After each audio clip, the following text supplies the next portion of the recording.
ipopa pakanikwiri bhozini I think pana umwe akambodhonzera inini posina yata manamba strike number 9 neheight vakatanga consider kuti is too short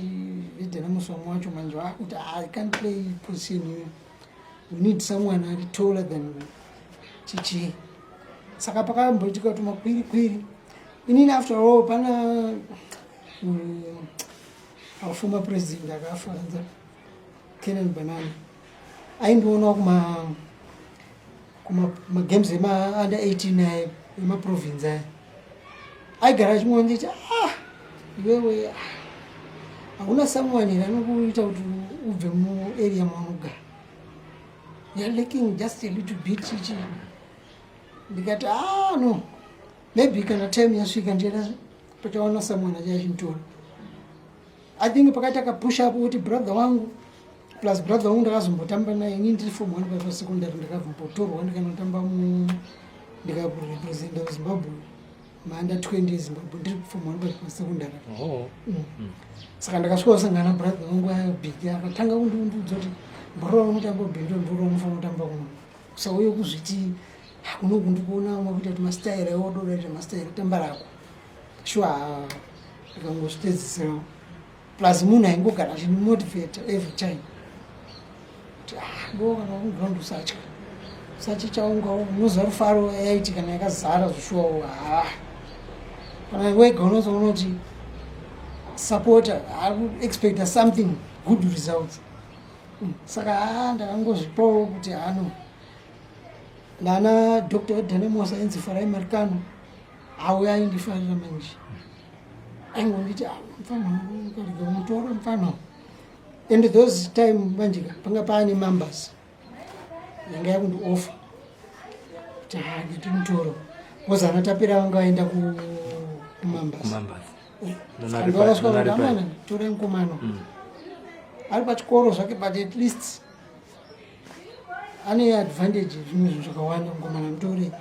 saka members yanga yakuti uri kusaiti uku Dynamos vamwe vacho vachiti tikumuda vamwe vachidhauta kusvika ndazombogara zoti ndakazoti tabvara chikoro tapedza kunyora maexams ndipo ndakaenda uko kwavari manje ndikati panapa this time ndafull time ndichaidzokera kusaidi nendangomirira kuenda kumagames chete chikunzi awatita zviripo tambosvika interest muri kureserve maitamba yenyu kureserve time iyo ana Clayton munemo ingonditi boss Clayton akatamba naye under 20 madezi acha aingogara chingondudza kuti usatyiwo uyo training ukoyo training usamire kwako wega because unombosvika pakuzvi-isolate wega ngokuti apa handikwana plus unenge uri wekubhindura unongotinzwa nemasasi acho futi kuti chichi ndakaba ndazviisawo pasakumapuraza kuzosvika ndizvoona ndadzoka kuzonzwa mafoni ari kuteera kuuya pacancel pabhaure cancel ndopashanda dots auya kumba pandaigara panamai pepe akuya achinitaura kuti shema Dynamos foni totaura kuti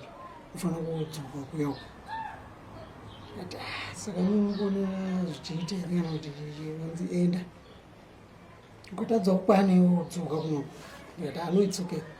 hacho hazvinonditorerawo kuti ndinobva ndaenda pakazotangwa season ndakaita luck ndakabva ndangoselecta Dynamos yaita zvive zvokuti kutanga kweseason unoselecta vanhu vanoenda kunotraina out kuna nenyanga kana kupi for a week ndikuwa physical training uri ikoko ndaita luck ibva ndakwana kana pavanhu yavo 20 minutes what pazonga kutondiudzoona shinga toenda kukiyo physical training zvishwaka those days it was hard and I still remember ndopataitwa physical dzimwe dzenguva this former religion army ndo great daik ndiyaiti tizotraina physical of which wainazoona kuti this one is physical sure and by the time unopedza 1 week ka unonga utaura something ndapedza 1 week iyoyo zvapa ndakazoti weekend yechindishiya kunobhindura vanhu vakataura kuti hesh warakidza kunge waexpanda training dzatoichichema kuno kuti iri kurwadza uku kunomhanyiwa. Saka guys ngatite gear up kuitira kuti tikwanise kusvika panext stage. In at least guys andikatamba nawo those days kana kunobhindura vainditeerera na mudhara wangu aida bhora semunhu aimbotamba bhora kuno kudhara. Ndakazopedzisira nangu plus vangubva nditi chama decide that I will batsire chama because this issue kai ndome skanzula kudzokera futi bhindura here ndikati no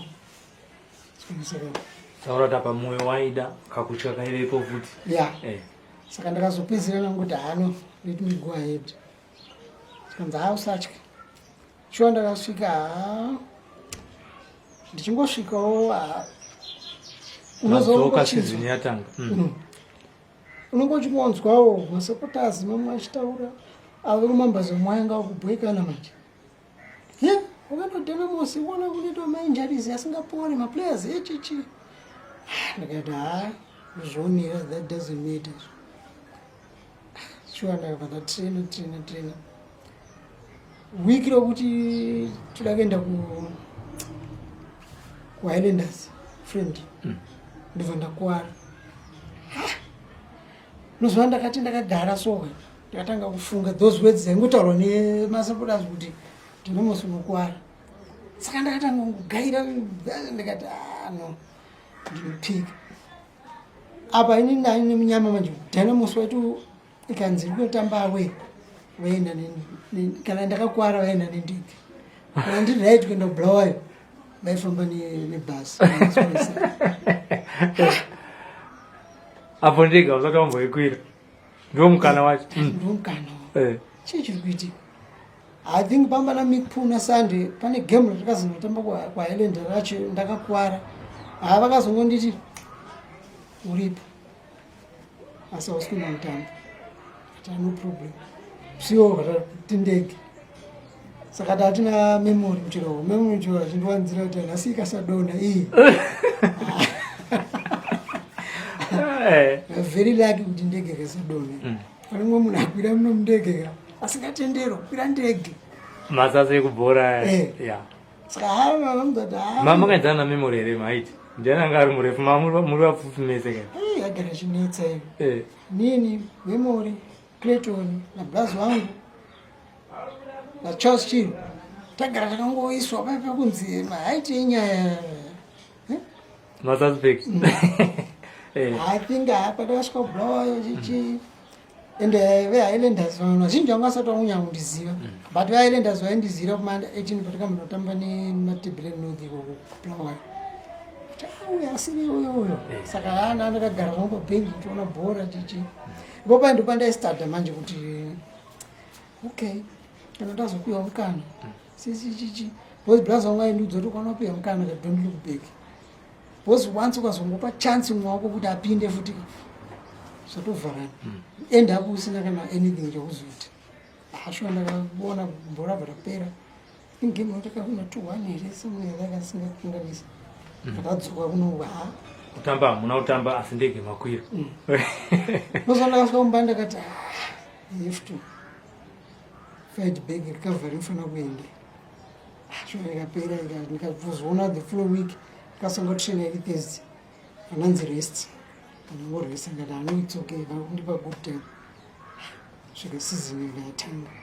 pakatanga season it was nanga ndabo ndakabva ndangoita luck tanga season bva ndatanga nokutonzi number 7 ndabvisiwa kunumber 9 ndoga ndichatanga number 7 saka inini manje ndaitozvakuti kuti machances ekuti munhu anochitamba 91 kunzwaku kuti andiwini very slim because ini ndaitozvakuti ndikangokubhita ine just kana ka step 1 chete kana usiya netsoka iwatosara I think ndaifamba those days maybe that's why I was monditi zesa muto muzhinji chichi because light ukabatidza nungutika 1 yeah saka same maybe ndo zvakazongoitika wepa tatamba game iroro simubatanga nechimwe nasiri na Rhinos kana kuti ekugweri yanzi Gweri United ndakaone Gweri United tikabvita wina ipapo support manje yandakazowana manje after the game it was all marvelous ukuthi ndakaita unge rakatambirwa kupi game iro mufaro right ndakaita unge amenu apa dzinguwa ndaita unge ndokuchema ana chuchu uchindidzora so because I wasn't expecting kuti ndingazosvika pakuperformance kudarika chi vanhu vajaira agara chitamba akanga achingotamba number 7 musati maipuwa ndiani tachinjana na nanzani SlyMedia ndani makazo asi first game vakaona ndimuriwo season previous season vanga varimo kaiwa ndovanga varimo imi ndimatanga muriwo kwandiri ende vanangotanga nokuexploita zvezvekuti ndakatamba game kana ini ndega ndakangoti game randamba nasi since kana inobhikira sondaritamba rakadai because mamoves mazhinji kana mabhora akagoiswa ese aibva kuside kwangu kupedzisira kana maplayers isakauya zvonzi saka paunenge uri training uri zii unenge uchifunga inini sande chaicho akapedzisira andudza kuti this guy is a fuck up anofanira kunge anoputa mbanje inini mbanje neasingaputi zvikanzi I think this guy anofanira kunge anosmoka chichi zvikanzi neangirai uyu akaputa pamwe andopenga abate that stuff iyoyo zvikanzi why achiita zvaanoita pesa pati achimudhauta kungomutambisa kuti aringoti gatimbomutraya zvikanzi aiwa ndo zvaari svika kushuwawa following day taendawo kushopu yedenosanga neshopu neclubhouse toona masapoters vamwe ari kuuya kunkomana yanga ari ku7 uyo panzoti mine Garikai Zuze ndikubvunza ndirimo mushopu imomo nditoona ndikupiwawo something mari vanhu vanzi ndiye vanzi shamari kana mhena iro yechidaro tikati wakabva kupi ati ndaidamba Garikai United anzi that's why Garikai United yainzi unetsa manu ndiwewe shwa ndakafarawo ndichingoona masapoters kana Tuesday pakazo training kwangu wazara masapoters vakuona training manje kuti zvasiyana musati